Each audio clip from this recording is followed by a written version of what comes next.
Our flag journey takes us to Greece today. The colors and symbolism tell us a story of the nation's fight for freedom and their deep connection to the sea, making it one of my favorite flags in Europe. But why blue and white? And what does it have to do with the Greek Orthodox Church, St. George, Catherine the Great? In this video, I'll answer these questions and learn more about this amazing country, and we'll also check out 6 flags from the Greek past and present. This Greek banner is commonly known as Gelano-Lefki, which simply translates to blue and white. When it comes to the colors and symbols, blue stands for Greek sea and skies, and white stands for the purity of the Greek struggle for independence.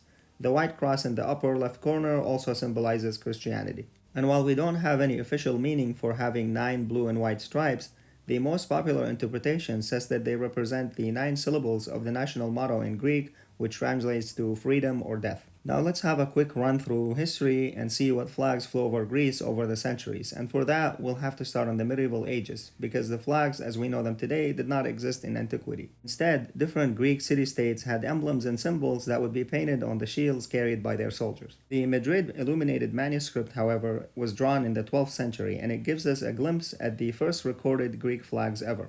They were of course used by the Byzantines from the 8th to the 11th century, and the flags were wildly different in their styles, but they all had red, white, and blue, and oftentimes had crosses on them.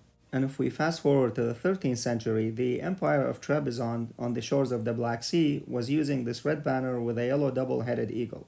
But the tetragram cross flag of the Byzantine Palaiologos imperial dynasty that we all know and love doesn't come until the 14th century.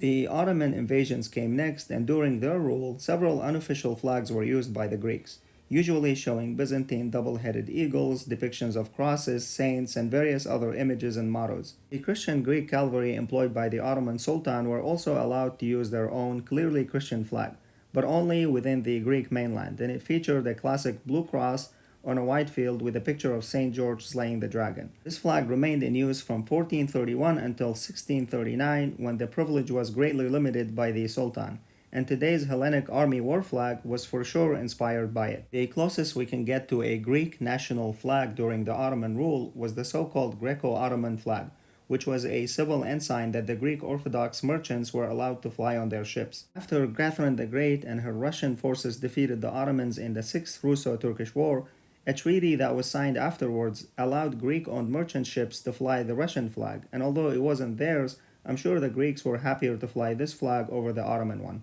During the uprising of 1769, known as the Orlov Revolt, the historic blue cross on a white field was used by the military leaders then, and it became so popular in Greece, so they ended up using it for the 1821 revolution known as the Greek War for Independence. And although many flags were considered by revolutionaries, intellectuals, and prominent figures in the mainland and in Europe during the Greek struggle for freedom, they all included crosses, saints, a phoenix, double-headed eagles, and phrases like freedom or death. After the revolution, the First Greek National Assembly decided to abolish all the revolutionary flags and adopt a universal national flag. The reason why they picked a white cross on a blue field instead of the more popular blue cross on a white field remain unknown till today. That first flag is still flying over the old Parliament building in Athens today, and it's the basis of the Greek coat of arms currently, while the flag we know today later became the naval ensign for a while before becoming the official country flag. Ensigns, by the way, are flown on the stern or rear of the ship, while the naval jack is flown on the bow or the front of the ship. And today's ensign is the national flag, while the jack is the old Greek flag. Although it went through changes from the first one post-independence to adding a crown during the monarchy, the general look did not change much, and the last change came in 1978. Switching to the 6 flags we're calling honorable mentions, first we have the Septinsular Republic, also known as the Republic of the Seven Islands. The flag shows the Lion of St. Mark, which was the symbol of the Republic of Venice, and that's because they ruled these Ionian islands from the 1300s until 1797. The lion holds 7 arrows representing the unity of those 7 islands with a Bible superimposed on them, and ironically it lasted 7 years and ended up being a British protectorate for a while before joining Greece. The Principality of Samos was an autonomous Greek tributary state under the Ottomans, and same thing goes with the Cretan state. They both kicked out the Ottoman Turks and became independent for a short time before joining Greece. The state of Icaria also had a similar story, and it remained independent as a country on its own with its own government until joining Greece in November 1912. The Autonomous Republic of Northern Epirus was also a short-lived autonomous entity after the Balkan Wars. It was founded by the Greek population in southern Albania and is now part of Albania. My favorite and coolest Greek flags is that of the Greek Orthodox Church, which uses this black double-headed eagle on a golden field.